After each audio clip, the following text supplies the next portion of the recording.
Hello. I was having Mercury retrograde problems trying to like connect with you. So You're fine. I've been surprised to have been rolling with things. I don't want to jinx myself by being like, I've been okay this retrograde. Like this morning, I have a to-go coffee mug, and I was going from a coffee shop where Molly is down to Wilmington Railroad Museum, as I do. And apparently I did not close the lid well enough. So here's the thing.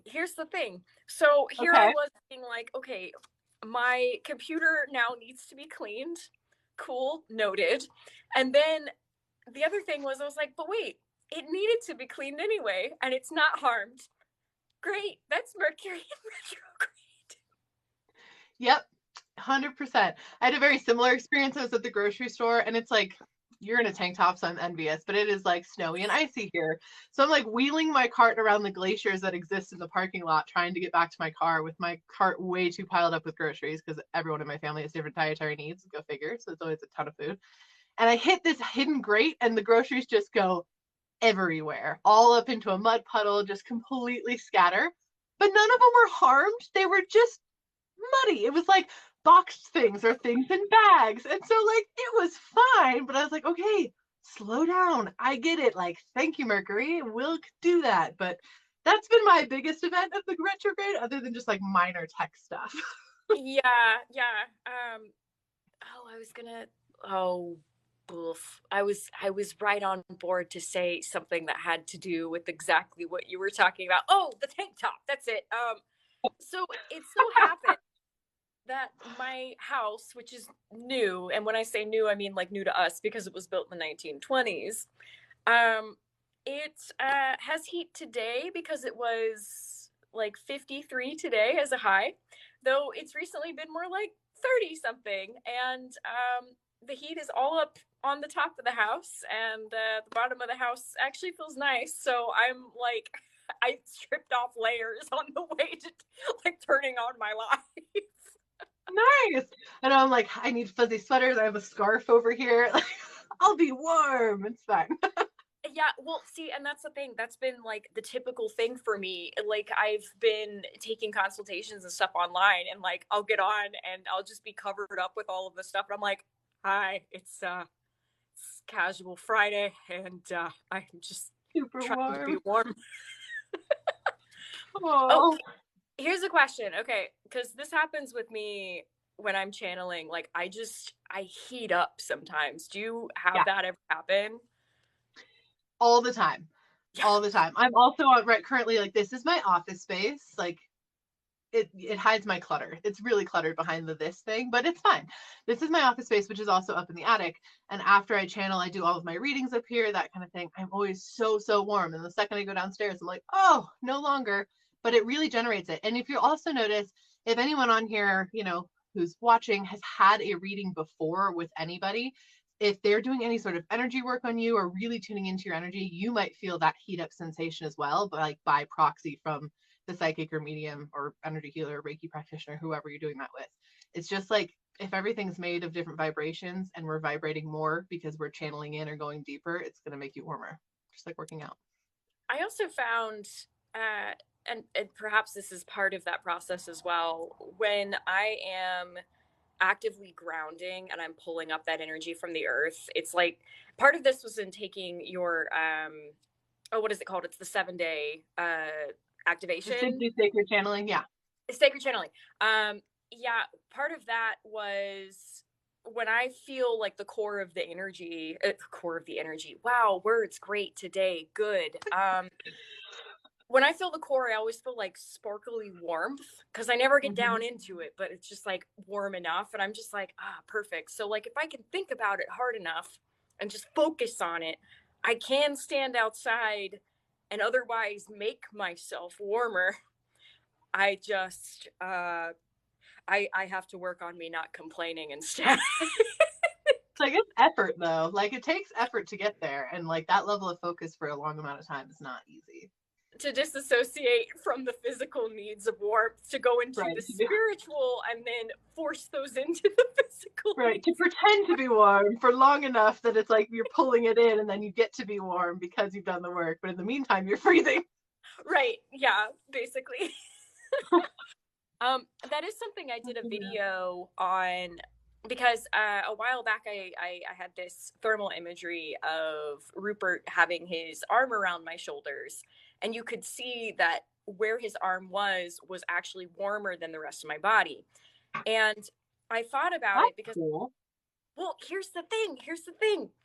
He has been grounding his energy too, and which of course here I am being like, oh duh, of course, you know, spirits could learn the same things that we do because we have a spirit in us, and that's how that works.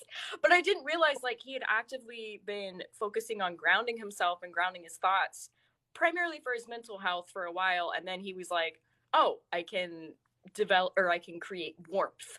And so he's been very helpful during the winter months to be like, hi, sir. Please warm me up. Basically, yeah. So that's been a fun thing, and he also is very proud of himself for that. He's very much just like, I have a talent, and I'm like, yes, you do. It's great. Oh, that's so sweet. I adore him. Yeah. He's still, at some point, he's gonna visit you. That's fine. He can come whenever he's ready. He can come this way. Just far. Like, it's a far way for him to project. So fair. Well, he's visited a friend in California, though he knew her through another channel at some point, like Guardian stuff, extra info I can't put out on a live because that would be personal.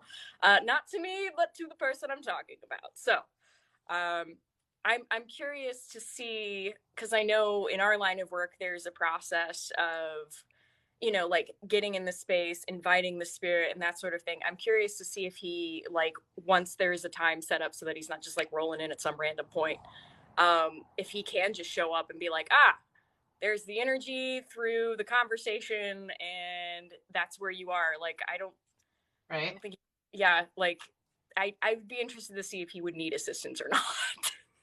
I know, it'll be really intriguing. And we'll have to update everyone on here too. So basically, one of Rebekah's ghosts friends wants to come say hi to me over here. I am all the way across the country from her. So we'll have to tell you guys how that goes once it happens. I'm curious myself. But anywho, okay, so yeah. I'm getting so many awesome comments. People are just like, ah, the two of you together. I know. Thank you guys all so much. It's so fun to have everybody on here. It's such a fun way of celebrating the new moon. So if you guys remember, the last time we did a live was last new moon, and we had a great time because we're manifesting fun energy with this. And then so we were like, let's do it again. And for this particular moon, I'd love to hear your energetic pings on it too. It feels so important to create very like magical moments for ourselves energetically to like really move forward into this next space of how we want to be as spiritual beings in the next year-ish, 6 months-ish, that I think this is a perfect way of celebrating it. I'd love to hear your pings on it, but that's the energy I was getting. I was like, oh, good thing we planned a live. It's perfect. Honestly, yeah. My energy today especially has been very, very daydreamy, which I love to daydream, and it's something I also encourage people to do if they're looking to connect with their guides too, because it's something about turning off enough but also still being conscious and just letting your mind go a little bit. So for me today, I had to do a little bit more grounding just because there was a number of practical things that I needed to get done. So it was like the recognition of I can still get things done, but I can also let my mind relax and go into what I need to go into, which also says to me, I'm really excited to be working on the second draft of my book right now, which this is a very, like, I'm manifesting that right now. I'm just like, the books. Yeah. In fact, my birthday is coming up. Let's see. Wow, I can remember my birthday. I was trying to think of the week. That's next week. I was just like, happy birthday, but also like, you know when it is, right? I mean, what are dates Daydreaming. anymore. I Yeah. literally forgot my age one time in front of my mother, and my mom was like, no. Yeah, okay. Numbers. It's fine. How you feel, right?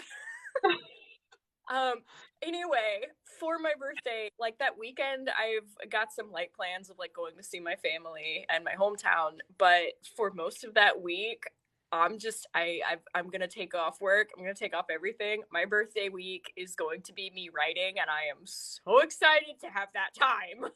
That's amazing. That is the best way to celebrate, genuinely, in my opinion, anyway. Because that's what I usually do for myself. I'm like, I get 3 days of no one talking to me. Just like my kids, everybody. I'm like, I just don't, I want to hibernate and I want to type on this computer. Please leave me alone. Yes, I already had this talk with my partner. I was like, okay, look, I'm gonna be living here, and you're gonna see me kind of scamper out and then like get food and then like scamper back. And I'll still be sleeping in the same bed with you. I don't know how present I'll be otherwise. You're like, I'll be around. That's it. That's all you get. That's like if you need a My question, energy will be in the house. oh my I goodness. know. Well, I was even thinking, yeah, go. no. What were you thinking? I want to know.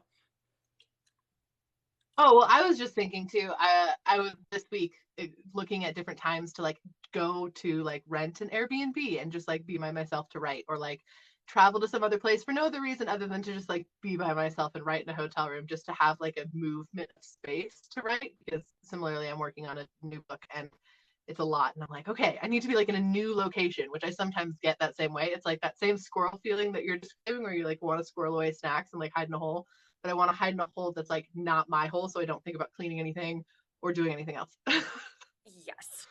And you know, it's funny because goodness, it was about a month ago, I was actually looking at getting an Airbnb for myself. And I was super excited about it, but just like there was still like a feeling in the back of my mind of like, hey, just wait, just wait. And then a few days later, Mm-hmm. Jay and I, we had been talking about buying a house, but both of us are independent contractor based people. So proving to the bank that we do actually make money is always fun. Uh, Mm-hmm. yeah, I feel like you can Yes, I understand. self-employed, eh? It's But so fun. yeah, yeah. Um, with anywho, so you know, like we were looking at could we afford houses, could we look into houses, that kind of thing, and then something in the back of my mind was also like, hey, look at rentals, and I was like, I don't want to rent again. Like I got a Mm-hmm. bus, I don't want to rent again. That's not like no. It kept look at rentals, look at rentals, look at rentals, and finally I was like, okay, fine, I'll look at rentals. I saw this house, and it's yellow, which is one of my colors, and it had all these rooms in it, and it's downtown in a location that's why we wanted to be downtown, because there's like this magic downtown. And yeah, now I have like my own room for like an office, and even though I have like room out there with like my keyboard and I have like a treadmill and like I do other officey things, I also built myself a pillow fort, and it makes me very happy. This is where I take consultations. Everyone needs a pillow fort. I think so. I stand by that. That's awesome. Would highly recommend. I've got like this plush carpet. Like Jay's like, okay, we need to buy furniture. And I'm like, yeah, I know. I'm gonna be living in a little like 3x5 space though. Right? That's awesome.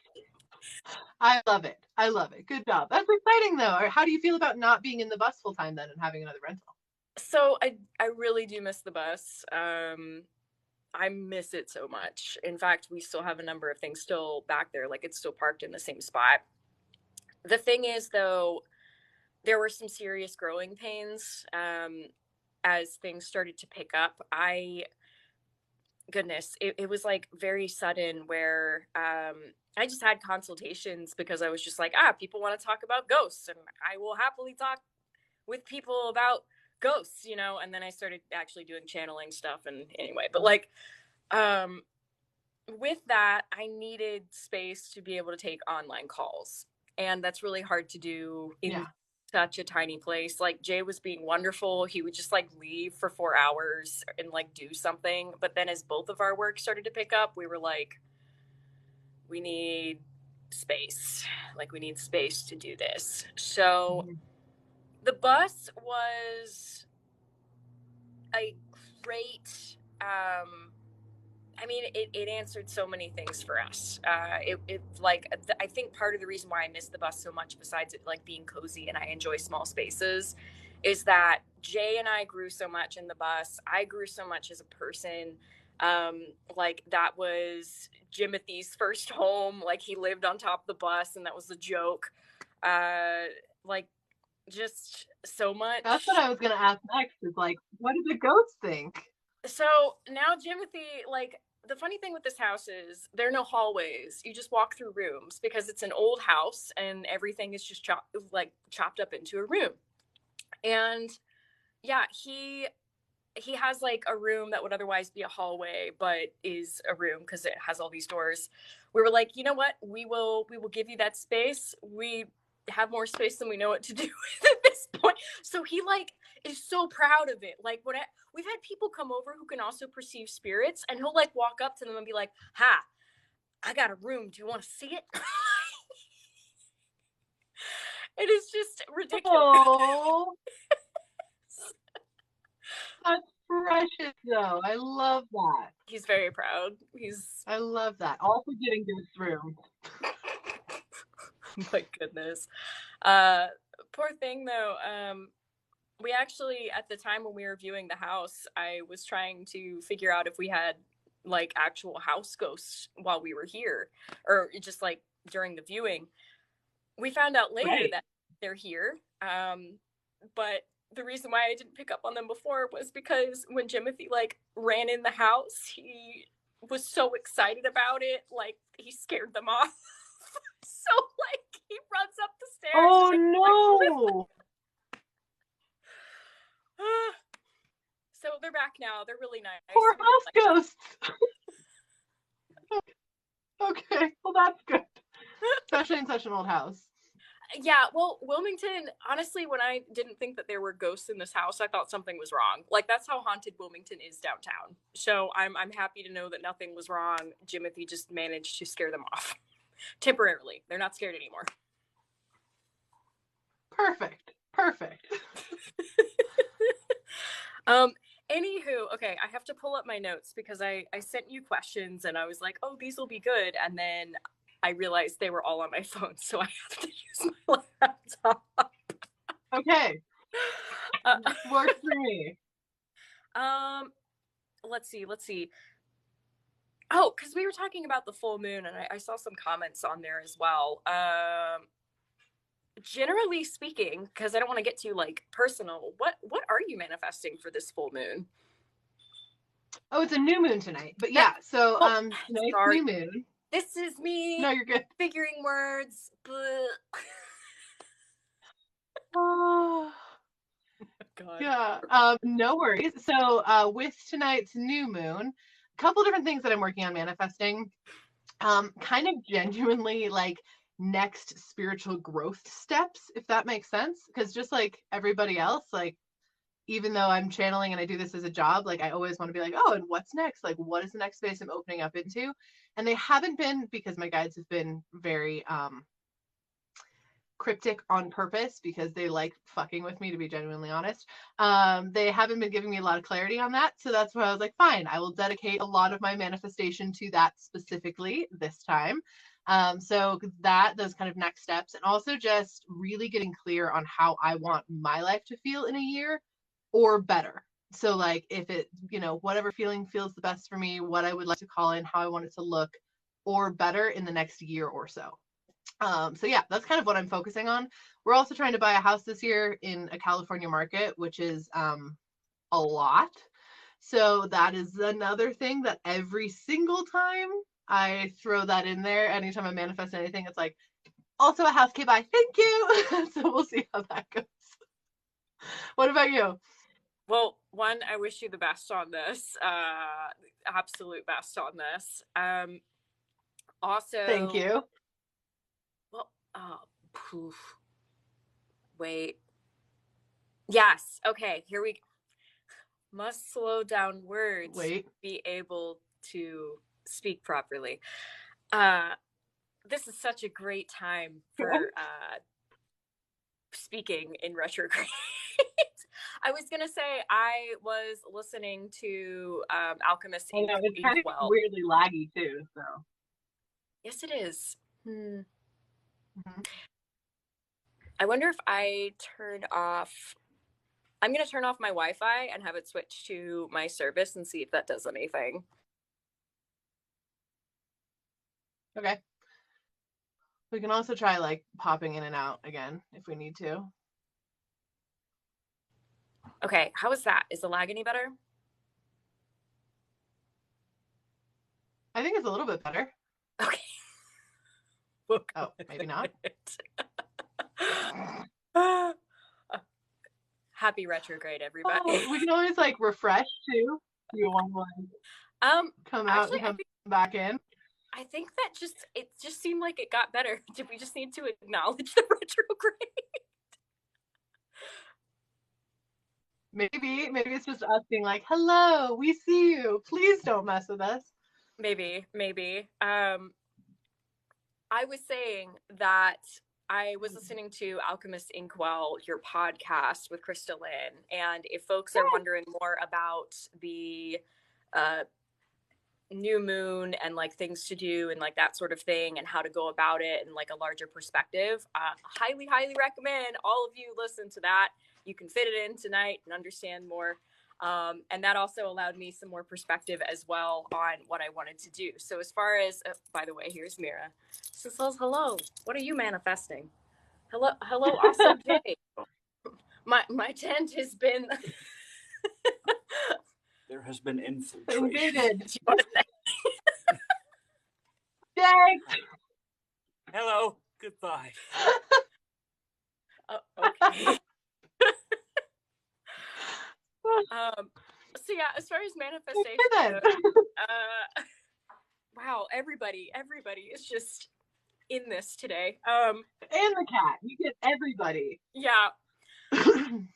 Yeah, so I feel like I'm coming into my own a lot as far as what new life looks like being a content creator, working with other companies, working with people one-on-one, working with spirits more one-on-one, and especially coming into my own being a writer. So for manifestation, a lot of it comes with, it's like the feeling of knowing what I am and that I've always been this and that what needs to happen has already happened. It's just a matter of pulling that together and just embracing the process and understanding that the time is going to be what it is, and I can still honor the space in between by just being true to myself. Does that sound like way too fluffy, or does that make any sense?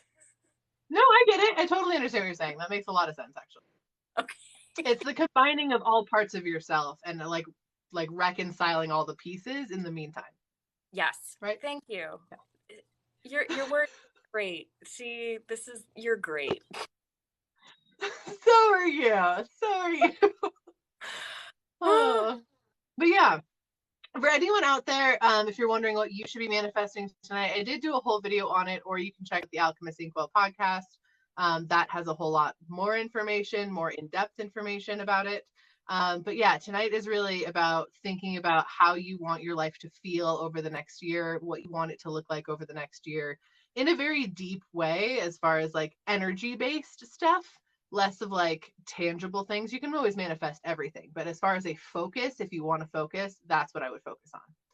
And doing anything magical for yourself in the meantime that may feel magical and connected in the slightest is going to be perfect. Excellent. Yes. I've had a few questions in my comments, and I just wanted to mark some generalizations here as a truth for folks.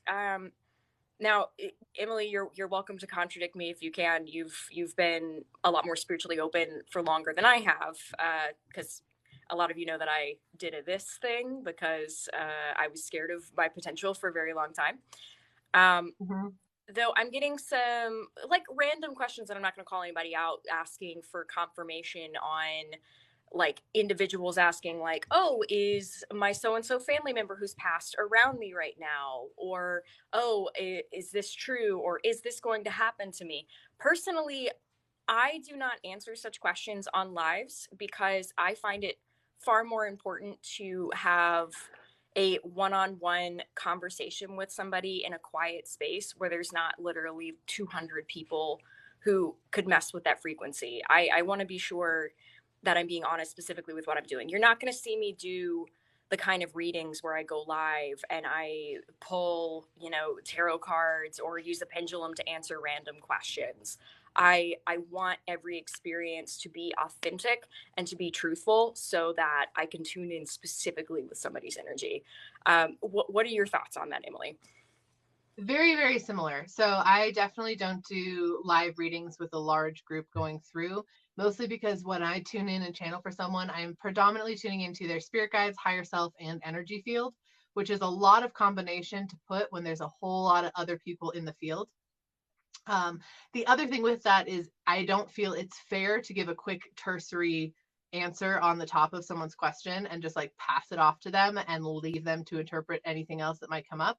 What I prefer to do on lives and in spaces like this is like share tools, answer questions about things, like not personal questions that are like very about your life specifically, but more like channeling my guides to answer your question in regards to like how you can better communicate with your, with guides in general. And that can apply to everybody, or those kind of things. But I completely agree. And it is a boundary I set a while ago for myself on lives as well, to make sure that I do everybody the service. Also, energetic investment is so important when talking about doing any sort of readings, or getting anyone to do a reading for you.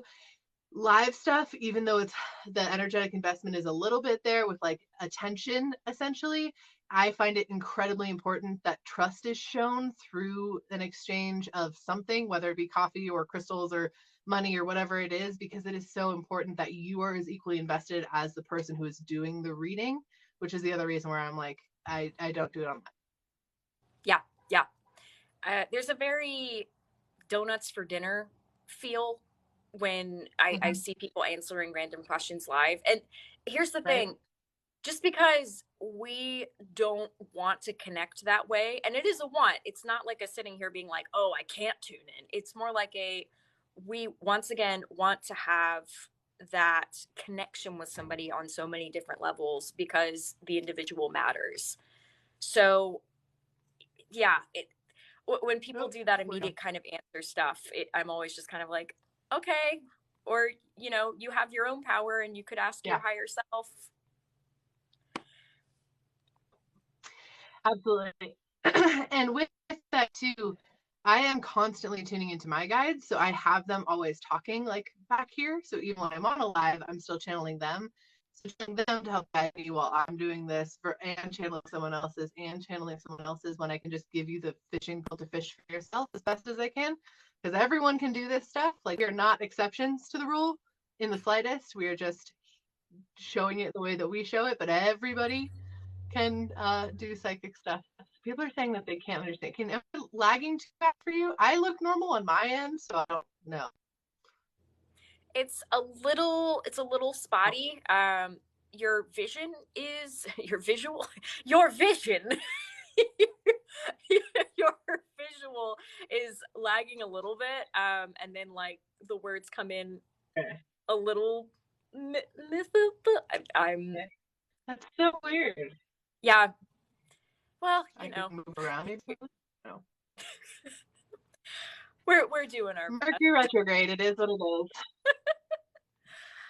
It just is. It's gonna be what it is. It is. Well, okay, here, this actually is a good segue. As far as like the other questions I wanted to go over, let's start with this because it's exactly kind of what we were talking about. Mm-hmm. Why do people doubt their experiences concerning spirits? I mean, I could certainly go into my experiences, but also I talk to people almost every day who they belittle their experiences. They'll sit there and they'll be like, oh yeah, well, this happened, but I mean, I totally saw my grandpa, but never but mind. yeah. And I'm like, Yeah, totally. No, totally. I completely understand. I think the number one reason that people belittle their experiences is there's a fundamental cultural belief that's been installed in so many of us that our experiences with our imagination are fake or pretend, or like even when they're a little kid playing on the playground and they're playing a game of pretend, everyone's like, oh, it's fake, it's just pretend. So then as we grow up and we tune into these things, that is our immediate default because societally it's been installed in us on such a deep level for such a long time. That in my experience, a lot of when that stuff comes up, one, it's either it can't be me, I'm not that magical, or this doesn't make any sense because like my logical brain overtakes it. Or two, there's like fear blocks or other things that come up that are like, oh, can't be this because that means this isn't this, and that's scary to face. And so it's just like a backing off sensation. It also depends on people's clairs though too. Like some clairs are way easier to trust than other clairs. Like just genuinely, like your physical sensations in your body tend to be fairly easier to trust if you're like feeling someone else's pain, or getting a pressure on your forehead and then tuning in and getting a message, whatever it is. Those tend to be a little bit easier as opposed to things like claircognizance, with just knowing you can't trace the source. It's not an image, it's not a sound, you just know it. And that's harder for our brains to be like, yeah, get behind that. It's not tangible for ourselves. mm-hmm. One thing that I think helped me personally was being in the theater, because in theater it is imagination. We're all channeling something, but I also found very authentic people there. And we just, when you're backstage, you're waiting to go on, or it's rehearsal and you have a break or something, it's a much more encouraging atmosphere to talk about the woo woo, because you're in theaters, you see stuff, and it turns into this Mm-hmm. like ongoing conversation. And one thing that I encourage people to do is find people who you could tell them anything and they wouldn't look at you like you were crazy. Mm-hmm. That's a huge thing. Just talking about experiences is like, I talk to people who they were growing up in a house and then they moved out of the house, and then 20 years later all of them, adults, are all getting together, and then suddenly somebody's like, oh yeah, that house was totally haunted, and then another family member says, yeah, I thought that too. Wait, why did you think that? And then suddenly the whole family is confirming each other's experiences because finally they were just talking about it. So Yeah. that's the thing. I have a group where I know I have friends who I can go to and just talk about whatever. I know since I've come out more as being a channeler and being a medium, my friends that I've had for so long, they were just like, oh, so this is that side of you that you repressed and now you're just talking about it. And I'm like, yeah, thanks for listening. So find those people and just talk about your experiences. Even if you're like, oh, I'm not sure, or I don't know how I feel about this, talking it out can help. And I think that's one of the best ways to start to open up to one's own abilities and to not be so afraid, because we are social creatures. Right. And we exist in a time where talking about this stuff is a safe and possible thing to do, which is also just really something that's important for us to note. And in some cultures, it's still not safe and possible to do that. And I fully acknowledge and accept that. But if you can, since we're in a space where we can talk about this and learn about this, and we can all grow together in this, the more we share our experiences, not only the more are you going to get synchronicities through other people's experiences to validate your own, but you're also going to have more clarity on how you perceive things, a depth of understanding of the what messages you got. It grows and grows and grows from there. But I cannot stress that enough. Your point is so dead on. You need people to talk about it with. People that not only just want to hear you out, but also like want to contribute to the conversation, like want to ask questions and want to understand how that happened, because that's how you're going to think critically about your own skills. Absolutely. And I'm seeing this question come up. I know what you're going to say, but I'll ask you. So let's say somebody's looking to open up or at least embrace their gifts more. who's the safer people that they should consider talking to first? You mean like in physical reality? Like what physical people? Or do we mean It's like spiritual people. okay, I mean, I don't know your everybody's guide. personal. Yeah. Talk to Everybody your talks spirit the guide, same. please. It's just like, I don't know, your grandmother's sister. I have no idea. No, your spirit guides. Your spirit guides are like your built-in team to test this out with. That's what they're there for, and they want to fucking talk to you. Also, a big deal with that too, because a lot of people get really concerned of like, how do I know it's my spirit guides talking? Or are they genuinely trying to help you for you's sake, or are they trying to help you for them's sake? Spirit guides help you for you's sake. Genuinely, it's very easy to see. It's very easy to tune into. The messages are around you and your journey and how you're doing. They give you clarity into that space. But those are the beings in the universe you should talk to first. 100%. I know it's tempting for folks if you're in a haunted house or you're at a haunted building or you work and you're having issues with a spirit there. I know it is tempting to, if you have these abilities, to be like, oh, I'm going to open up to them. I would highly encourage you to work with your spirit team first so that they can work as intermediaries for you, so that they can help you trust your own gut and intuition and that sort of thing, rather than going in and saying, oh, hello, ghost. How are you? I see that you are angry. Oh, it's because you're actually a nice person. You just want to throw things sometimes. Oh, what was I thinking? No, trust your intuition on that. Ghosts might tell you something and they might be lying. So trust your guides because they always have you in mind. It's not for their own personal gain. Yeah. Ghosts are a very interesting echelon of spiritual beings. Let's just put it that way, because some are just as benevolent, not malevolent. That's the opposite one. Benevolent as people are. There's some wonderful people because they are, in essence, leftover essence of people or beings that were here previously. They're just parts. So you're getting the parts that were left over, and you're getting a different motivation with each ghost, and they're not necessarily signed on to help you in your journey. They're just existing in this space that you have now entered into. Yeah. So it's an entirely different experience than working with like your guardian deities or your spirit guides or anything like that, which are very much different. I will say that if you do have any like guardians of your house, I feel like that would be the ghost. If you want to dive into ghosts, start there. Specifically spirits that are guardians of your house that have already accepted you into that space, and now you can talk to and work, help them out too, because you guys are sharing the same space like roommates. Mm-hmm, mm-hmm.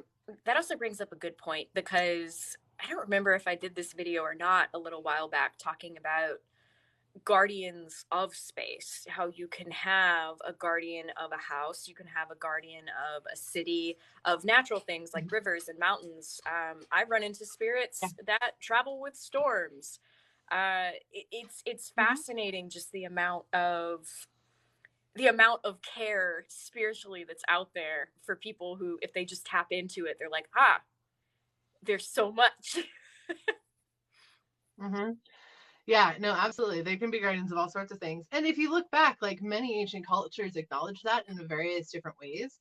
And those things didn't just go away, just other things came into the forefront of the human conscious experience ahead of them.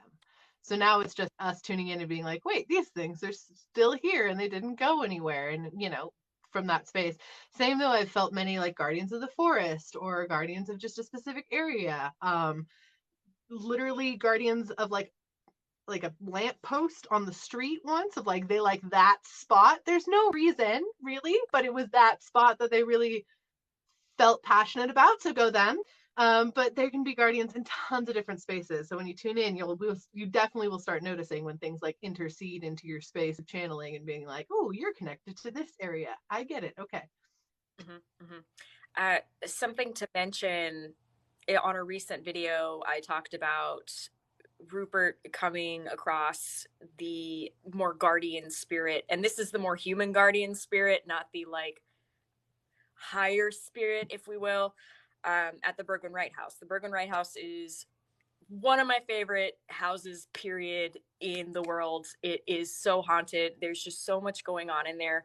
And a lot of the spirits are very aware. A lot of them are not in this situation of like feeling trapped or something like that. But basically, one of the ghosts came up and they were like, "What's up, Rupert? You've been missing." And he was like, yeah, about that. And the way that the spirit spoke, and I knew I was speaking with the human, which was different than like other guardian spirits of like graveyards or other places like that. So that was a little bit different. But he just over time kind of took the role of checking in on who was where, why they should be there, and what happened if they left. And so Rupert, like going back and forth or like walking with me through the streets and stuff like that, it had caused a stir a bit. And so he was just like, "What, are you going to stay here? Or are you going to go? Like, what is the situation?" And me being me with questionable decision making, I was just like, "He's gonna come with me because he doesn't want to be here anymore." Like, that's me. Like, take that as mine. Ha! Pretty much. It was just like, yeah, like he's been standing out there like for a few hundred years. I mean, he can speak for himself, but I don't know if he wants to stay anymore. What was even better, a friend of mine, Kat, who's Spooktastics on here, and I talk about her, I say wonderful things. She was like witnessing this happen, so like she knows that there's spirits there and stuff, and I'm just sitting there like looking at this guy up and down. I'm like, we're gonna leave, we're gonna go. Like, and she's just like, like, what is going on? What is happening right now? I can't see this. Well, she was picking up on the energy of it. Like, she is still a sensitive person. And she was hearing snippets because she's also clairaudient. So like she was hearing this like little pieces here and there.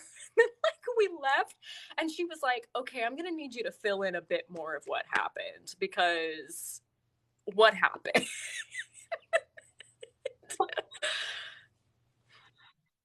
I will say also, the more you get in tuned, the more you're going to feel the different energy that comes off of guard. They do not want you there, not because of who you are as a person, but because that's their space. They don't want anybody there. They're protective of the energy of the location, whatever it is.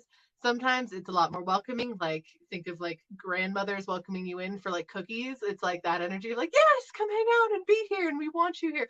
Like, that energy can shift so drastically based on where you are and when you're there. It's really interesting. Yeah, absolutely. I notice that a lot with burial grounds, depending on how well kept they are. It's almost as if I've run into some guardians who are just like, "No, we'd rather you not walk the grounds unless you're going to clean them up as you go," like that kind of thing.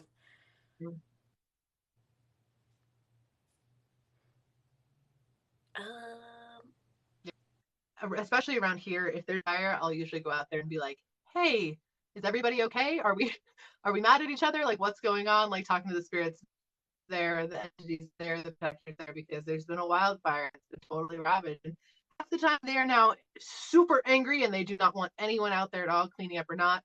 And it takes a while before you can be comfortable to go back out into that space and be like, "Oh, okay, we're accepted here again. I can now walk this trail and help clean up the forest after this fire," or whatever it is. But like, the guardian spirits of places get really angry if those places get defiled or taken advantage of in any way. It's interesting. After a hurricane here, there's such a there's almost a sense of relief every now and then, because everything calms down so much, and there's so much, like when the river rises and washes things away, there's almost like the sense of relief of like the river did exactly what her job was. And there is sadness because with some of that there are lives that have been taken, though I know with the Cape Fear, having tapped into that energy before, she understands it's part of her job. Like, it's fascinating the work that she does, of just like, she understands that it's hard to describe, but the energy around a hurricane is just fascinating, how things get so quiet right before it happens. Like everything spiritual just buckles down, just like everything physical buckles down. And then after it happens, there's so much cleanup to do, but it's almost as if, because it's not hurting the nature nearly as much as it's hurting the physical stuff that we've put up that harms the nature, there's almost a sense of relief sometimes on a spiritual level, which is sad. It's sad for us in human form who are like, living in houses and stuff like that. But there's also, I get it because we're doing what we are to the earth. Yeah. Well, storms are also an essential part of being part of this planet, which we all are, as much as we like to separate ourselves in a bunch of different ways. Like energetically, that is essential to the human experience and has been since humans came on planet. So it makes a lot of sense that you would feel that energy and the spiritual energy before and after of like, oh, we experienced this event that has always been existing naturally on planets. So it's going to have that space. Wildfire space I was talking about is usually man-made and man-started and very much like not comfortable. So then people get very angry, which is an entire like, or not people, beings.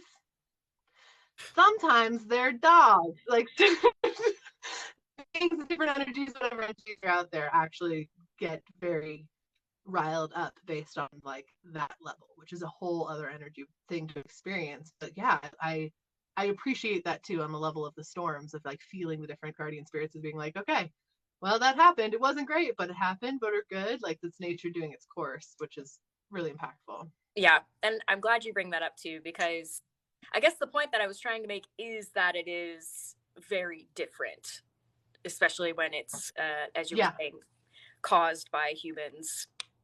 Yeah. Yeah. Let's see. Okay. Let's see. I'm going through my questions again because I just keep getting off of them. See, this is the energy I've been dealing with all day, where I'm just like, must keep notes to go back to them. However, I'm like, what are we going to talk about? Crystal and I tried to record the podcast today, and I swear half the time I was like about to say something, and then it was completely gone. And then she would start talking and be like, oh, it's back. Never mind. I need to interrupt you right now because it's going to leave again. And don't. So it's not just you. It's just the energy of today. Also, this week feels very energetic. It's going to be kind of an up and down sort of cycle for energy, where we're going to be like really excited, happy 1 minute, and then really exhausted the next minute. It feels very much like that.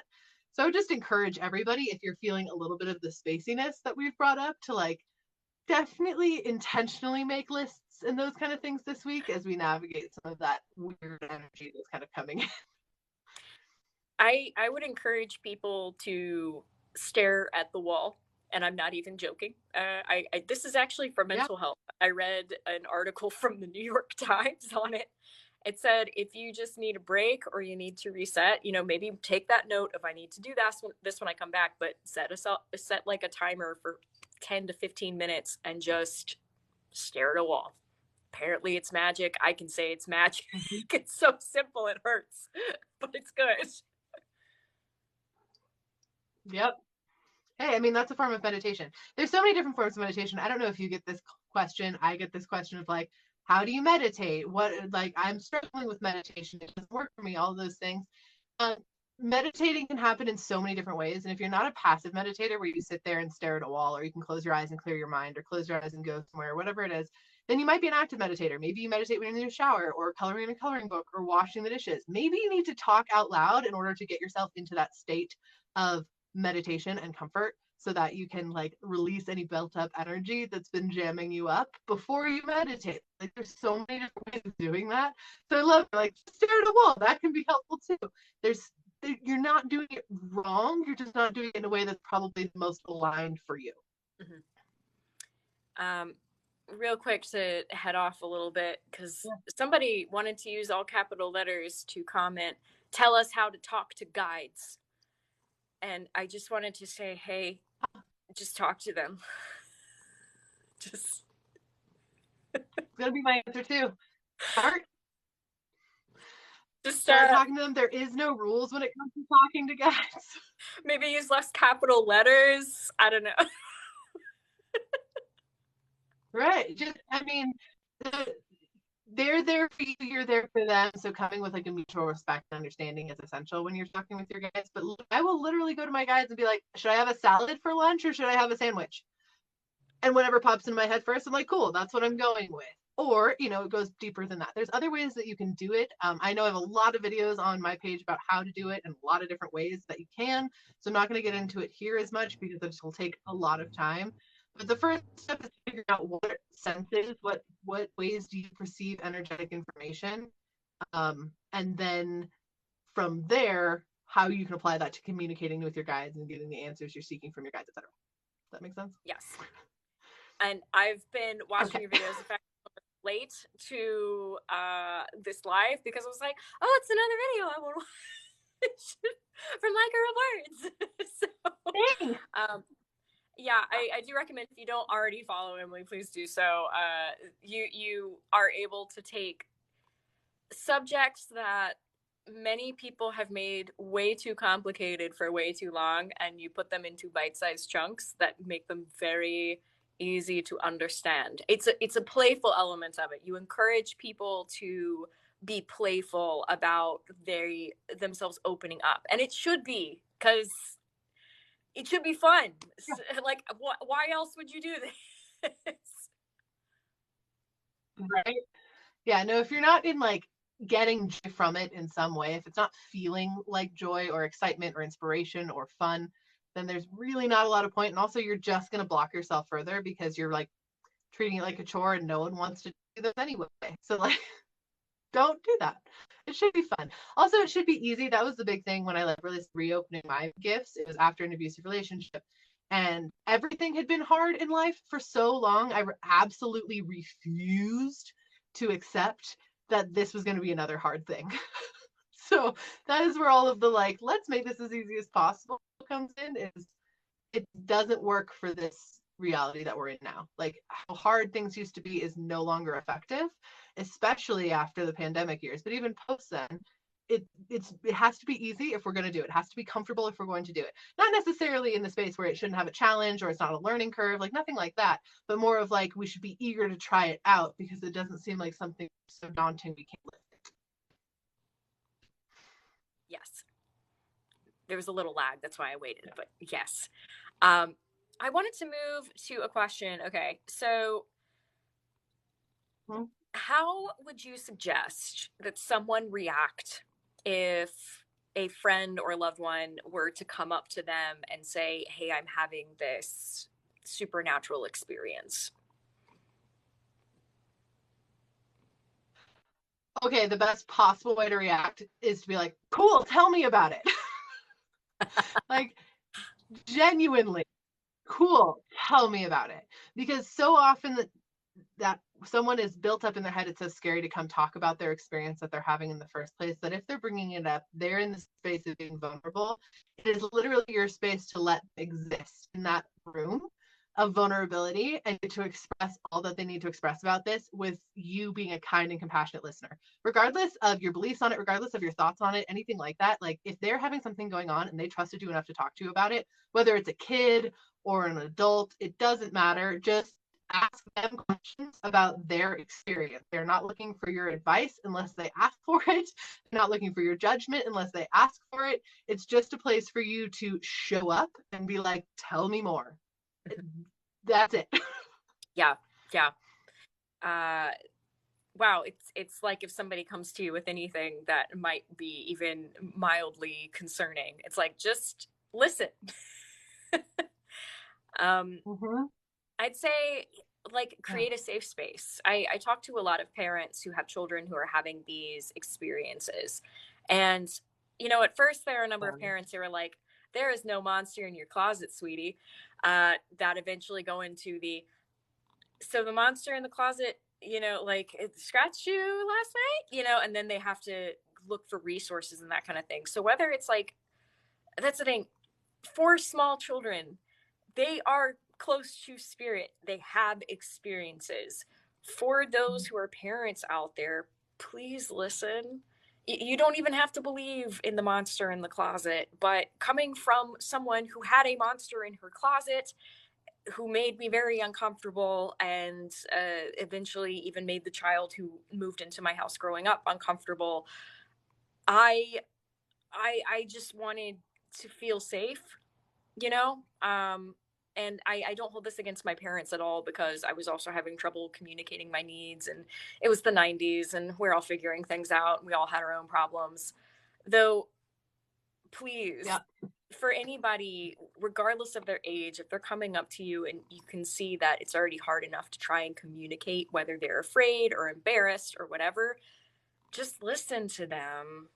Be kind. You don't even have to believe in ghosts. Like, just recognize that they're feeling something, and they're, you know, a good friend, a good loved one would just listen to them. So please do that. Please try and stay calm, especially if they're like this, you know, just try and be balanced, try and stay calm, ask questions as needed. And if they ask for help, help. Like, I tell people, especially if they're in situations where they feel like outnumbered or outweighed by a spiritual activity in their home, I'm like, you know what? How about you do a cleansing? And how about you invite your closest friends over and they help you do that cleansing? Like, make it fun. Order some pizza. Like, play great music. Cleanse your house. Outnumber it. Create the space that you want. Yeah. Yeah, I wholeheartedly agree. And especially with little kids, I'm probably not going to have the words to describe exactly what's going on. I've gotten this a lot. This question is like, I think they're doing something spiritual, or they're doing something psychic, or I think something like that's happening. I don't know what that is though, but I'm thinking it's something like this. Cool. Ask them more questions later. Ask them to tell you when it happens again, so you can feel it out and see if your intuition picks up anything. Just opening that door, even if they don't have the exact words to describe it. My mom, bless her heart, totally not her fault. But the first time I came to her, like, hey, like, I think I see people that are not there, and I feel weird stuff, and I can also feel what all the adults in every room are feeling all the time. Maybe that's not normal. I didn't know how to say it because I was like 7, and she didn't know how to respond. So she was kind of just like, that sounds nice. Go play outside. And that was not her fault in the slightest. But that's also kind of what you want to avoid, because that is not like they're trying to tell you something that's big to them, even if it seems small on your space. So especially with kids, and I get that question a lot, which I think is why we're talking about it longer, is like, how can I help foster this in my kids? The biggest thing is to just show you're supportive by listening. That's the biggest thing. The next thing is to get them resources as needed. So if they are struggling with like a lot of anxiety and can't figure out where it's coming from, like, teach them how to clear their energy. If they are struggling, like, not feeling safe at night when they sleep, like, teach them how to ask their spirit guides for protection. Like, those kind of things that you can actually teach that are tools. Like, do they need a crystal that they hold on to calm down with? Like, what are those spaces that you can show up to give them that? That's like the next space, but listening's the first. Mm-hmm. And encouraging these things is also good for mental health, because they need to know that they're supported. Something that I spoke with this one woman. Her son is autistic, and he was having trouble speaking for like whatsoever, basically. And we were talking about how he could communicate when he was seeing something that scared him. And I said, all right, does he like superhero movies? Does he anything like that, anything that makes him feel powerful? And she was like, oh yeah, he really loves Star Wars. And I was like, okay, this is what we do. Teach him to make a movement that represents the force. You know, if we're doing something like this, if he feels like he needs to push something, tell him he's got the force, he's got to do this and this. And if he believes it, because that is the magic, if you believe it, it works. So I've used that for a number of kids, regardless of their age, regardless of how much they're saying. I mean, when you're afraid, it's hard to communicate whatsoever. So teaching kids to have these simple symbols that stem from movies that make them feel powerful and cool and safe, you know, telling the kids, you have the force.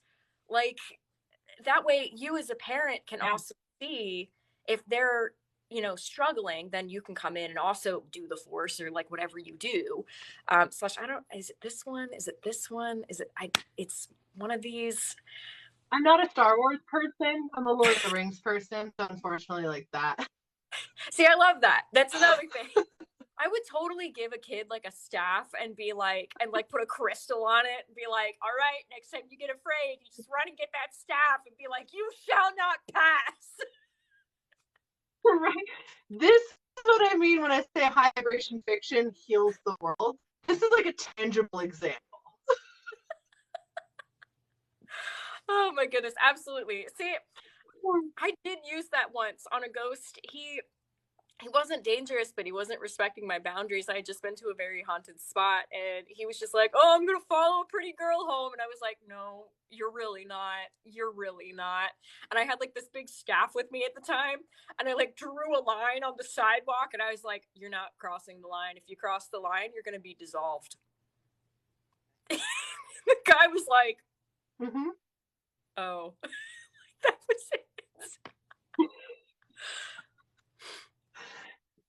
Sometimes that's all it takes. Yeah. Just a firm boundary. Yeah. Just a firm boundary. Yeah. Absolutely. But yeah. And also that goes right back to like talk to people who want to listen to you too. If you're having these experiences, find people to listen. Because it's important. Yes.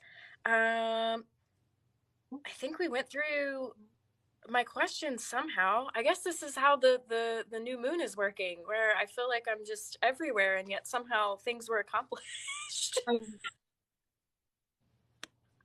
I know, like after this I'm gonna go like read books. I don't have to think and just like sit there, and then I'll do my manifestations later. But I highly recommend the same for anyone else. Like do something that makes you feel magical, even if that's watching a movie or going on a walk, whatever it is. Because this new moon's energy is pretty intense. Yeah.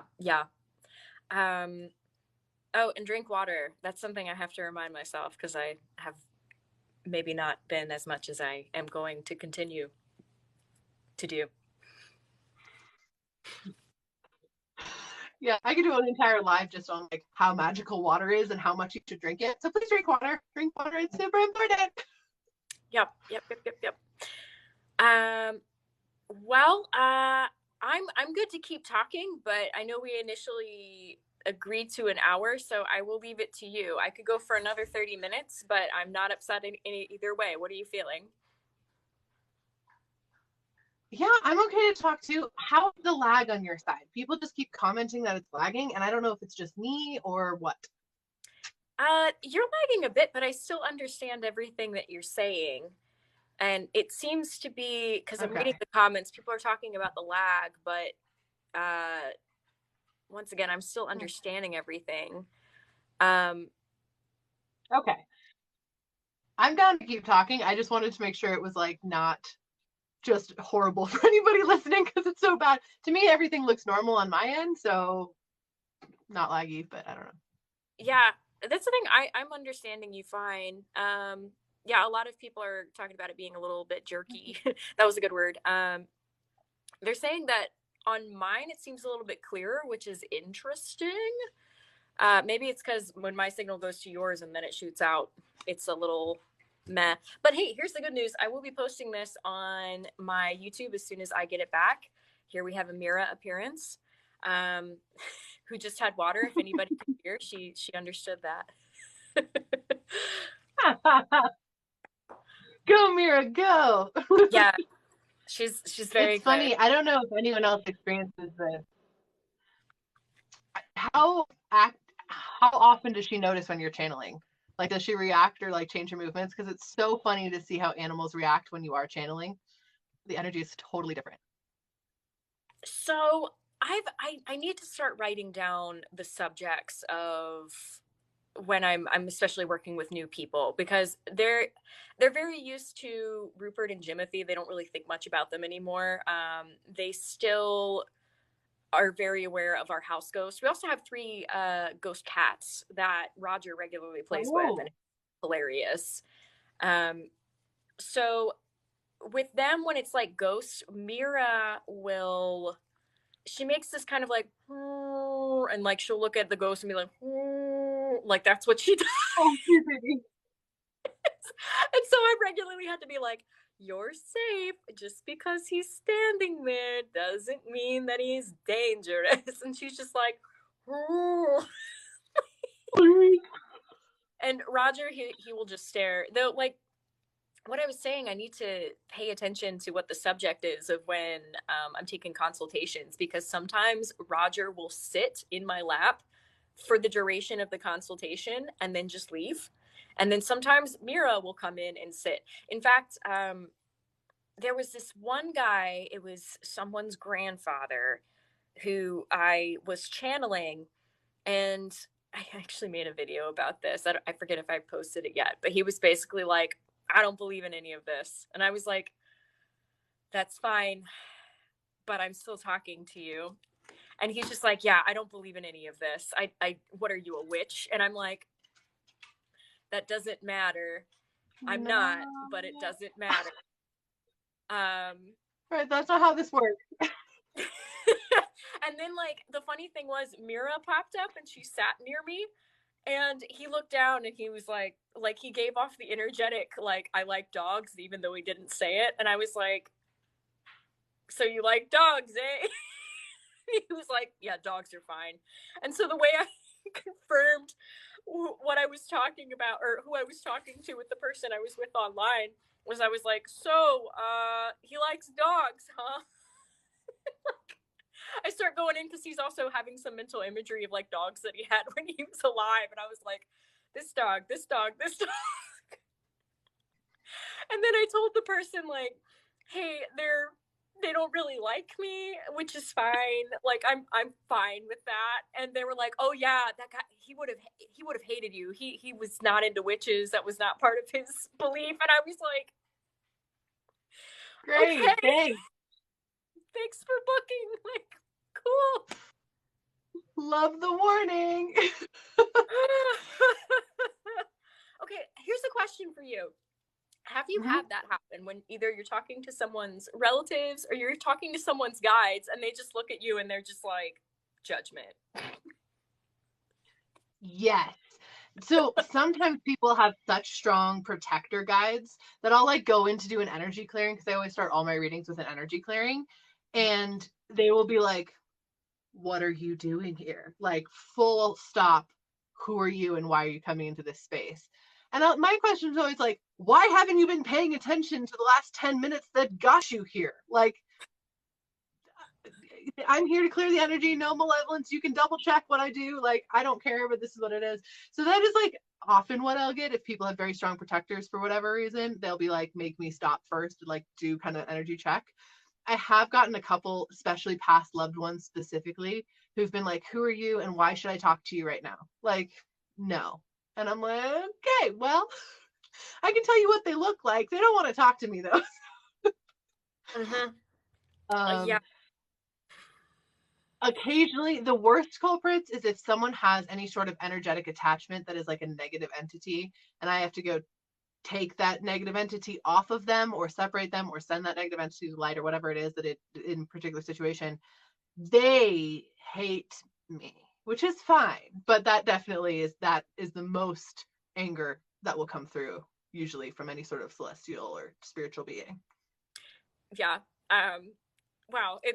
See, I felt like you had these experiences too, though it's something I feel like a lot of the, like, psychic medium community doesn't talk about, because we're just like, yes, we talk to spirits, but it's like, not just because you can. It's just like talking with people. You might be friendly and you might walk up to them and be like, hi, how you doing? But if they don't want to talk to you, they won't. No, they won't.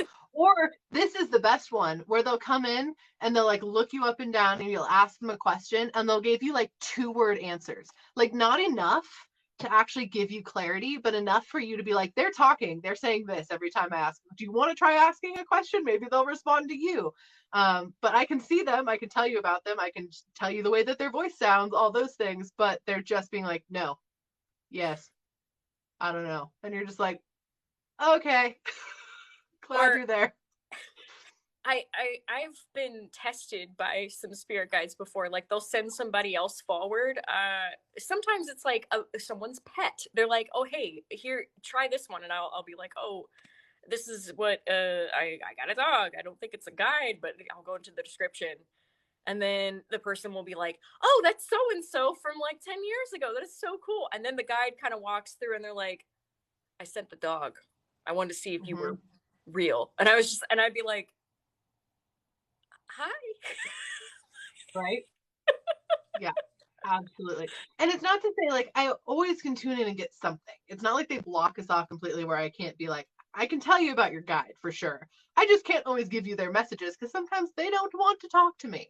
A lot of guides don't like sharing their names either. Like some guides will, but a lot of times they'll be like, no, you don't get my name. And I'll be like, that's fine. I don't want it. They can have it. Because you're not my guide, you're their guide. I don't have a contract with you. So if you don't want to share your name, that's entirely up to you. Sometimes that is the case. And usually I'll tell people in readings, like, if that's the case, ask them yourself because you're going to get their name. I'm not going to get their name. It's about me, not you. Yep. Goodness.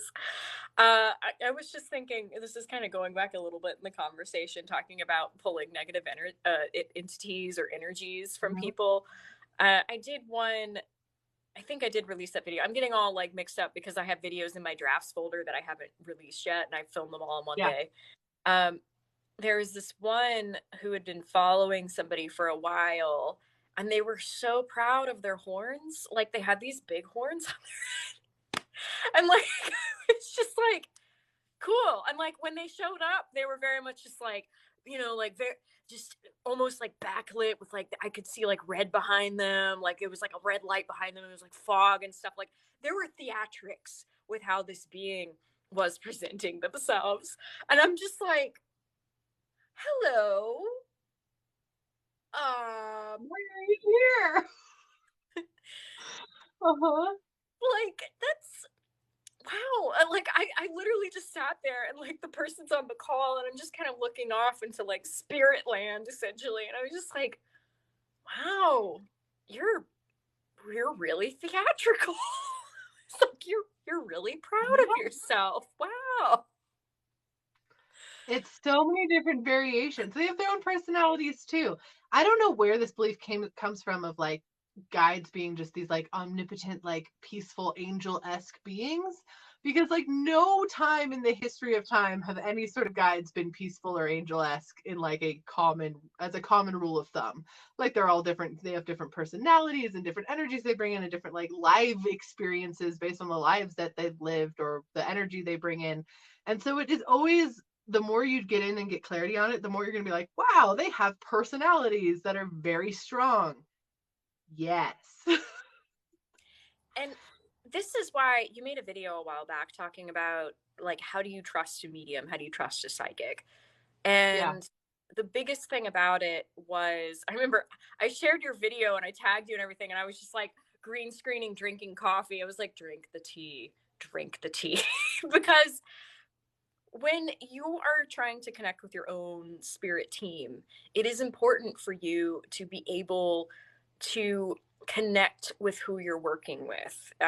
Like you don't always have to be like so friendly. Like you don't have to be like, we're besties after this. But I know from personal experience, whether I'm being read or I'm reading someone else, if we can get on and have a fun conversation, one, that lowers their guard a little bit more, but also that shows me that we're all going to be able to have a better communication cycle because it's just that natural, what am I thinking? What's the word? Connection. Like, yeah. It's just like your natural like rapport between each other. Like it's just naturally there. You guys get each other. You're energetically a nice match and alignment. Like that is a big thing. If you're wondering like how to trust a psychic or like who to pick, do you like them? That's like number one. If you don't like them, like don't. This is kind of the reason I've never really talked about this on here a bunch, but like psychic call lines or like I'm so unaligned with that. I did like a really small stint as a psychic call person, just a fun fact. Like we're talking like a month and it was horrible. I did not like it in the slightest, but like that you're not going to get that personal connection in that space. Like I'm not saying that everyone on there is fake or something like that, not at all, but like you want to have some degree of like, this is the reason I'm getting a reading from this person and it feels aligned and I want to. And that is the first step in like building trust and rapport, that you feel comfortable accepting what they're telling you. Because if you don't have that and you're really uncomfortable, that's going to come off in the reading. And whether the person is very authentic or not, they're going to notice that energy of that discomfort. It's be a lot harder for you to get clarity in the spaces that you need it. Yeah. Somebody just said that there was a psychic on TikTok that was intriguing to them, but gave them a bad vibe and they couldn't explain why. Hey, that was your intuition. You don't have to question it. That was your answer right there. Yep. You still enjoy their content, 100%. But if it comes to like actual readings and that kind of thing, that's your team being like, hey, maybe not. Maybe not that person. Maybe not. Maybe someone else. Yeah. Mm-hmm. It is the most honoring thing for me. I've had a number of people who book, I call them mediumship-led consultations, because it is a conversation, though I am tapping into the energy of what is going on. It's always so meaningful to me when I have people who are like, hey, I've not gotten a reading before, or hey, I got this one mediumship reading. I didn't get, I didn't have things I could apply to my life. I just got basic information. But when they say, hey, I came to you because there was just something, you seem like an okay person, you seem genuine. Like, that always means the absolute world to me. I want that. I want this to be approachable. Like, I remember with you, like, you approached me about being on your other podcast. And when I was just looking on your page, I was just like, this is a cool person. Like, I feel like, I could trust you. Like, I didn't even have to think about it. I was just like, I mean, there you go. Like, but it was also, when it came to taking your courses, I was just like, I just feel like I vibe, and I can't explain why, but that's exactly what we're talking about. And I know when people, if they email me and they're like, hey, I don't know if I should get a reading with you or whatever, I'm always just like, well, go with what you feel is right. Like, you honor yourself by being true to yourself when you make a booking with anybody. So do what you feel is right. I always say that. I love ending an email and being like, do what you feel is right. I trust you. Like, that's it. Yeah. That's the other thing too. If you're ever in a reading and someone tells you something that really doesn't feel aligned, you don't have to accept it as 100% fact. You don't have to accept it as 100% the whole truth. You can always be like, I'll sit on this, I'll think about it, see how it comes up. But that is also part of your discernment. They're tuning into whatever that particular psychic or medium or mystic or whoever it is that you're getting a reading from specializes in. They're tuning into whatever they're tuning into. You still get to choose whether you accept it as truth, whether you don't, what feels good to you, what doesn't feel good to you. Like, that is okay.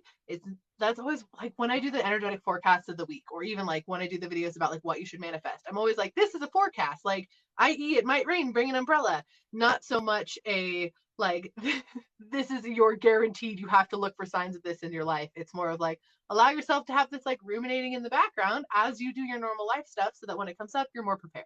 That's literally it. So you always get to have your own discernment. And I always tell people that in sessions too, of like, your future belongs to you. I'm here to translate what your guides are saying right now. This is your space though. And more than anything, this whole consultation that we're doing, this whole session that we're doing, is going to be focused on how you can grow in depth with your spiritual journey or with your personal journey, and how to help you move forward in that space. Yeah, because that's what it should be like. Everyone should be able to do this stuff. That's like one of my goals, is like, this should be dining room table for everybody. Like, dining room table conversation where you can just sit down and this is just normal, because everyone should be able to have access to it. We're just finally getting to the vibrational point where we can all tune back in, which is really fun. It's cool to be here during this time. Yeah. A lot is happening, and I tell this a lot, and it's also, the word validating is a strange word to use when so many people are going through very similar things, but so many people are waking up right now to what is out there, the mysteries of life, embracing the magic. And it is a cool time to be here. It's a really, despite all of the things that are going on right now, and yes, we still need to try and make the world better, and we are, by simply embracing ourselves. And that's why we're here right now, to change things for the better as best we can. Sorry about the noise you can probably hear. It's totally okay. I do want to touch on, someone just asked, why do guides lie to us? Mine did. They gave me a prediction that never happened. So future sight is a very fucking interesting thing. So I'm just going to start there. Future sight is them telling you what they see in your energy with the current projection path that you're on. Who knows if you might block that, if you might manifest something different. You can actually change that. You have agency over your own future and your own life. They're just telling you what they see or what they know. And they might be doing that through a medium. They might be doing that directly to you. But futures are very changeable. They're very mutable. So anytime I do any predictions, whether it is on here or in any reading or whatever it is, I always say, like, your future is yours, though. This is just what I'm seeing right now. It can genuinely change. Your guide probably wasn't lying to you. I assume they probably weren't. They were probably telling you the future they currently saw, and stuff may have changed. Stuff could have shifted. It also can still come to pass. It might just be delayed. You don't necessarily know unless you got additional context on it or tune in again a little bit later down the line, those kind of things. The future is a very interesting energy when it comes to psychic stuff, which is ironic because, like, that's what psychics are supposed to be known for, is like seeing the future. And it just there's so much more that isn't revolved around seeing the future. Let's just put it that way. Yeah, sometimes it's more important to see the present. And that was the only thing I was going to add to what you're saying, where if I'm doing, like, I started this thing called stone dowsing, which recognizes the past, the present, and the future through metaphorical objects. Most of them are rocks, because I like rocks. But I get some other stuff too. But I always tell people, I'm like, look, this current insight on your future is based upon your ability to look at your present from a third person perspective, from a bird's eye perspective. Look at what is working and what is not working right now. And if you can figure that out, and we talk about it when we're doing this, you will be able to actively work towards this future or actively not work towards this future. It's always up to us. Yeah. Absolutely. And you matter, and what you want matters. So if you want it and you believe that it's unaligned, you can accept that or better. So that's the other space, is like letting yourself actually accept that and honor that is half the battle. Genuinely. Someone else just asked, and I think this is a really interesting conversation, and we don't have a ton of time, so it might be more than we have to talk about, but it's big. They basically said that they're agnostic to all of this. So what convinced us that we're right, for the lack of a better word? It doesn't feel like it's like an attack or energetic in that way. It's just more of like a question. I don't want to like say it wrong, but that's a great question. Genuinely, I think it's a very valuable question, and I appreciate when people ask that. Do you want to start on how you feel that way? Okay, I love that. I also want to say I love it when people ask questions out of the respect of difference. You know, you don't have to believe in all of this to merely understand that other people's beliefs don't hurt you, and that's fine. So here's the thing, because I've also had consultations with agnostic people just talking things out, or in atheists as well.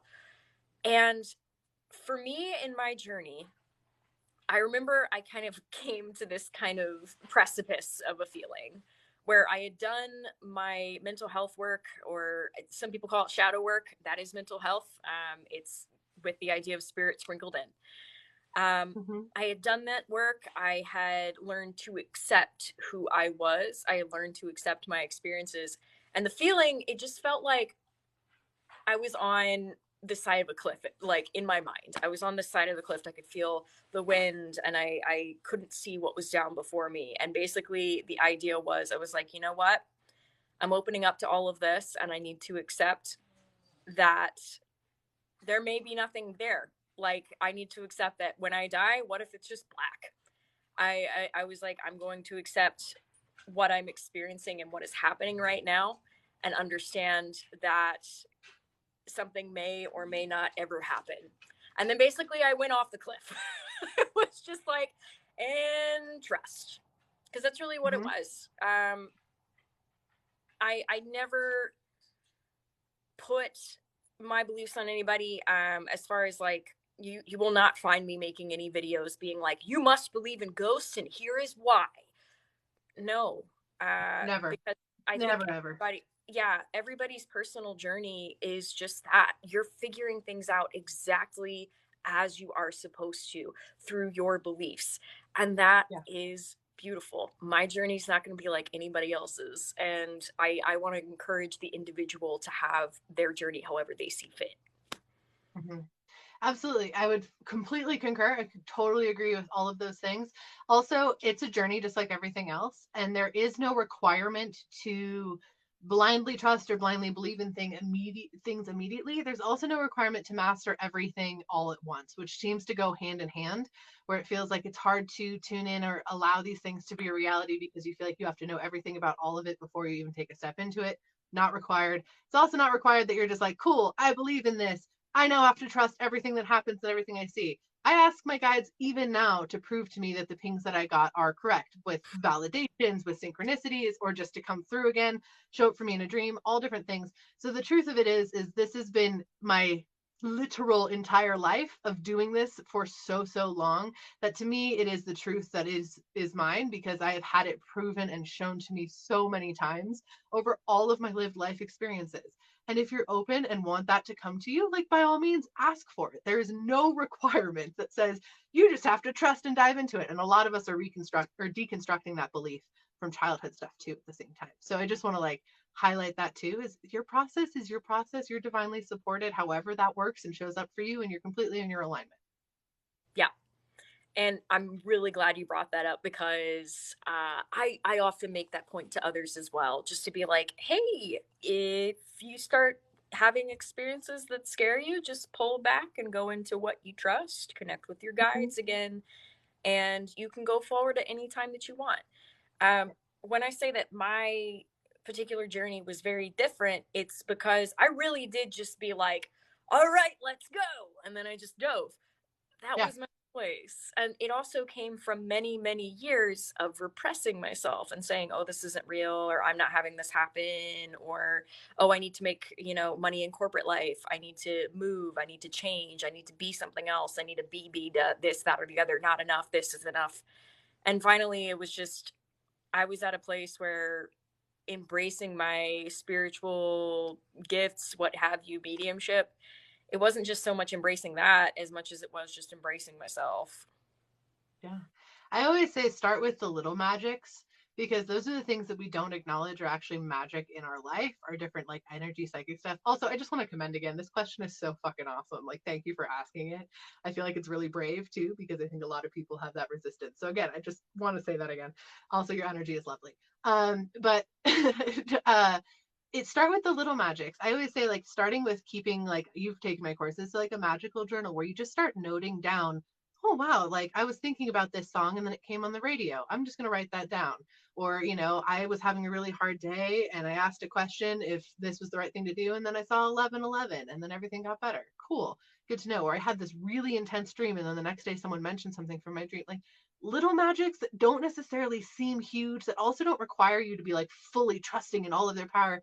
But if it's just something to be like, I'm curious about this. How can I see if these forces are affecting my life? Start noting that down. Just genuinely start noting that down. The question was like, how did we start to trust these things that we see? Someone asked what the question was. How did we start to trust the things that we are, that were like right about him, or in our experience, how did we start to really trust and dive into these spiritual things with confidence? So yeah, just start with those. That's the best place to genuinely just begin, is to notice the patterns that already exist. For me, it was being kinder to myself. That was Mhm. a big thing because uh like I remember this happened a lot with Rupert, where everybody was like, where is he from, like what is his last name, what is this, what is that, this, that, and both of us were getting exhausted because he was having trouble at the time with his memory, and I was still opening up to being able to perceive him. So there was like all of this weight of like, do better, do better, do better, do better. And that wasn't the first time that had happened. Where I felt like, oh, I have to have historical documentation of this person right now. Otherwise, do I Yep. know that they are real? It Mhm. just took time. And that was the thing. I've had experiences pre-pandemic where I went to a bar and this ghost comes up to me, and I could feel him kind of walking around. And this was before I was doing a lot of shielding. And then all of a sudden, I see how he died. Like, he just put me in first person narrative. Oh, whoa. Like, yeah. I know, right? It was a great way for me to learn boundaries, because that has not happened since without my consent. I was just gonna say, I would be so pissed at that ghost. Like, how dare you cross my boundary? I did not consent to that. Right. So I learned a lesson that day. That's how my guides work. My guides are like, we're going to let this happen. We're going to sprinkle this in so that she understands she needs to do this. So that happened. And I remember, like, it was so vivid. And then he told me his name, and he told me his age, and he said, nobody knows that I died here. And I was like, well, I know now. And part of this was, after the experience had happened, well, I know now. And part of this was, after the experience had happened, and all this happened while the person I was with at the bar had gone to the bathroom. And then they come back, and I'm just like, I saw somebody's death. So once again, listen with caution and with care, or with kindness and with care, I should say, when people have these things happen to them. But my mind started going into this whole, like, how do I know that he was here? Because I was looking at a hotel room, and he was like, it was here. And I was like, okay, but I'm in a bar. This doesn't make any sense. None of this makes any sense. Like, why would he be murdered in a hotel room? Why was I hearing like a party going on outside? Like, there's a lot that doesn't measure up. Like 4, maybe 5 months go by. I'm talking with somebody, and we're at that bar again. And just randomly, the guy brings up, he's like, oh, this used to be a hotel, right? And I said, no. He's like, yeah. It used to be a 5-story hotel, 4 stories burned down, and now only the basement and the main level have been left. The main level used to be the lobby. There used to be some back rooms, like private rooms you could rent out. There was a lot of mob activity here. And I was like my mind was blown. My mind was blown. But the thing was, I needed to have that kind of patience to get that confirmation. When I'm channeling, it's not always immediate confirmation. If I'm telling mental images that I'm getting from a spirit guide, I don't always know what in the world I'm talking about or what it means to somebody until I look up at the screen and the person's like, how did you know? And I'm like, I did not. I don't know. They just showed me a pineapple. What do you want? Like, this is just translating. Because that it truly is oftentimes with guides and with, past loved ones or ancestors or whatever it is, when they show up, they will just show you random things that don't mean anything to you, but mean everything to the person that they're talking to. And that is the other thing of being kind of like a middle person. Also, I think it's really important to talk about spiritual boundaries a little bit with that story, because those are so important, guys.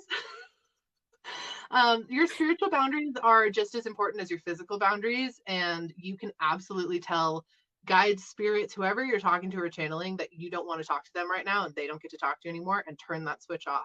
That also being said, you can say, you don't get to come this close to me, or nope, I won't look at you like this. You have to show me this. Whatever it is, if they want to get the message to you, they will. You are absolutely allowed to have those spiritual boundaries. It makes you feel way more safe. It makes you feel way more confident. It also owns how much power you actually have being a physically incarnated on planet being, which is a lot of power.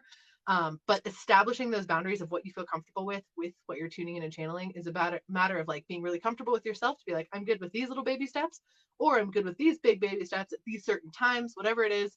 It's just really important to make sure that you establish those, because if not, like that sort of thing, of course, it's going to be terrifying. You were lucky you're old enough to be like comfortable with it. But as a kid, I had a ton of very terrifying experiences because I didn't understand anything, nor did I have any spiritual boundaries in place. And so that goes here too. Like, even just saying your boundaries out loud or writing them in a journal is enough to establish them in your energy field, essentially. But yeah, boundaries are super important. I cannot stress that enough. I always say consent works both ways, even when with working with spirits. You have to say yes. Both people have to say yes. It is not fair for them to touch, send you messages, like anything like that, without you being like, oh, we're having a conversation right now. You do have power to say no. You always have power to say no. Just because they're a spirit doesn't mean that they're any more powerful than you. If you do not like what is going on, say no. Mean what you say, and really, I would suggest push. Just like you would push a person away if they got too close, do an energetic push. And if it makes you feel better to do this, and imagine your energy going out farther than where your hands went, do that. You are magic. Yeah. Yeah, I have a system of rooms inside my mind, which I've described in videos and talked about with you, I think even before, of like, this room is open. Beings that want to talk to me that fall into this category can talk to me in this room. And it closes when I say so. Like, very, very clear and established boundaries, which I know is, that's my own unique system, and how my brain works is different than other people. But having something you do that makes you feel secure, confident, is super duper awesome. Yes. Yeah. How do you can restate your boundaries as many times as you'd like. You can say them out loud. You can say them to the being that's trying to talk to you. It's typically it installs them in your like energetic software once you acknowledge them. If we're talking about energy fields as like being your force field, you being like, this is what's not acceptable for me, your energy will naturally react to that. So once you say that, it establishes it now, but you want to reinforce that with just your actions, and of course when boundaries change. So someone asked how they reinforce, but I wanted to just answer that really quick. Yeah, I'm going to use this example. It comes from belief in self, and here's an example that happened the other day. So, some kid took sidewalk chalk and they put it on the sidewalk and they said, "Do not cross." They put it on each side, and I was having a conversation. We were walking the dog, my partner and I, and before I even got up to the line, I felt something. I felt like there was just like the energy just stopped and like went around. My dog specifically went off the sidewalk to walk around this line. My partner, both of us, we were just like, and then we looked down and we're like, are you serious? Some kid just wrote "do not cross" in sidewalk chalk, and it created an actual energetic wall. You're kidding me, right? But that's how it works. Yeah, because the kid believed it. He's like, I'm stopping anyone from crossing. This line is a no-go, and that's how powerful it is. So like intention is super important. Super duper important. Yep. And also that's why it's essential that like if there's kids in your life that are talking to you about this stuff, you're a safe place for them so that they understand how important those things are. Because there's somebody who's talking about narcolepsy, and they're asking if how do they know if the one who they met in I guess a narcoleptic, or when they're in between sleep and awake, they're asking if they actually did meet their spirit guide. Now, once again, we don't do readings on such a mass. I mean, there's almost 200 people here. If you want something specific, of course, talk to one of us individually. But it does bring up a good point on the state between asleep and awake and that middle ground. What is it? Theta? Is that it? yeah, it's your theta brainwave. So that's literally like your direct to creator universe brainwave. That's the same brainwave you enter into when you're actively channeling or actively meditating. It's the same. So anyone who's like, as they're falling asleep and if they see images or they hear voices, like, yeah, you entered into naturally theta meditative state where you're tuning in and channeling. Like that's a lot of times what the energy is. So if to you that felt like your spirit guide in that awake between state, I would trust your gut. And that's, yes, trust your gut. Always trust your gut. That's when I find too a lot of people have more paranormal experiences, whether they be people like loved ones who they know who have passed, spirit guides. The spirit guides can connect whenever. I know with me, one of the first times that I saw one of the spirits here, he'd waited for us to, the one who lives in the house anyway. He had waited for both my partner and I and all of our pets to go to sleep. And I woke up and I looked over, and there he was, kind of looking in the doorway, because he was very shy around us at first, because he was like, well, you just rolled in with all your ghosts and all your pets, which we only have two, but then there are ghost cats apparently. But it was a funny thing for me as a medium who generally picks up on this stuff, so long as I am open to it, that I had one of those experiences where I look up and I'm like, hello, sir. I was asleep. And he even said, he was like, oh, I'm sorry. didn't realize you would wake up. And I was like, it happens. I've trained myself to do this. And I remember Rupert was sitting in the side of the room, and I was just like, you see him? He's like, I see him. I was like, would you like to talk some other time? And he's like, maybe. And I was like, all right, well, come to dinner next time. Well, right? Come then when I'm not asleep and we can communicate. Look at that go. At least he was super friendly about it. I know some people have experiences where they've had a spirit that's actively tried to communicate with them over and over and over and over again. And then finally, when the spirit gets through, they're like really loud and proud about it. And they're like, I have a message for you. And the person's like, you're terrifying me because I just woke up. Mm-hmm. Totally. Absolutely. But yeah, if anyone is like struggling or is like, yeah, I hear stuff as I'm falling asleep, whatever, you're entering into theta state, it's easier for you to hear and receive those messages. Is like for sure the moral of that. If you can note them down, that's important. That's powerful. If you can pay attention to like how it happens consistently, that'll give you a key into like how you should do it when you're more awake. Whether it's hearing or seeing, or if you have physical feelings or emotional feelings, whatever it is, where it feels like you're being connected. That's a good clue. Absolutely. Well, we have gone way over our time. A bit, and I so. do have to go feed my children. That's good. That's important. I wanted to say as the last thing, because I was about to say the same thing, and I wanted to see what you were going to say first. But I would say for anybody who has questions, because I see a lot of questions on opening up to mediumship, opening up to psychic skills, understanding ghosts more. Both of us have playlists that I highly recommend checking out. Just go to the playlist that you feel is right for you. I do recommend with mine for more question answer stuff, I have a Q&A playlist. I know you have many playlists and they're very well organized. Oh, thank you. I don't think they are usually, so I appreciate that. I'm not a detail person, so thanks.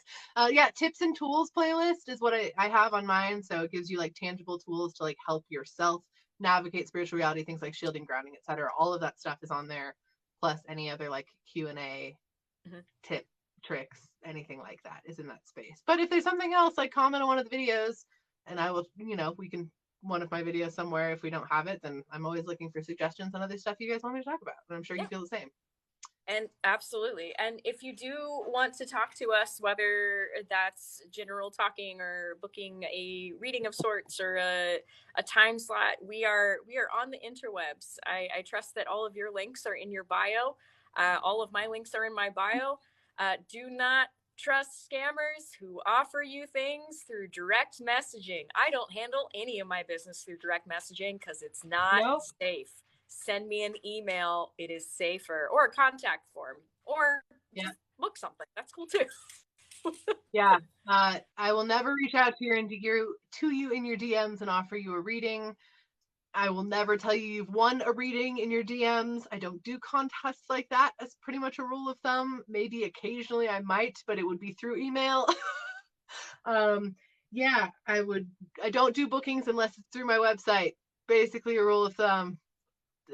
Both of us have had so many issues with scammers, and the big apps don't take them down. So be vigilant.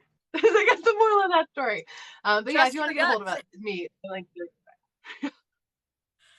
oh my goodness. Well, thanks so much. It's always wonderful to talk to you. Yes, I'm so thankful to you too. This has been super fun, and I think we should definitely do another one. This new moon celebration is pretty fun. Yes. And remember, this recording is going to be up on my YouTube if you want to catch it in full. I do put timestamps according to the questions that have been asked. And I wish everybody a great new moon. Go manifest something awesome for yourself. Do the thing. Yes. I'll see you guys all later. Sending you all of the love. Mwah. Bye, Rebekah. Bye.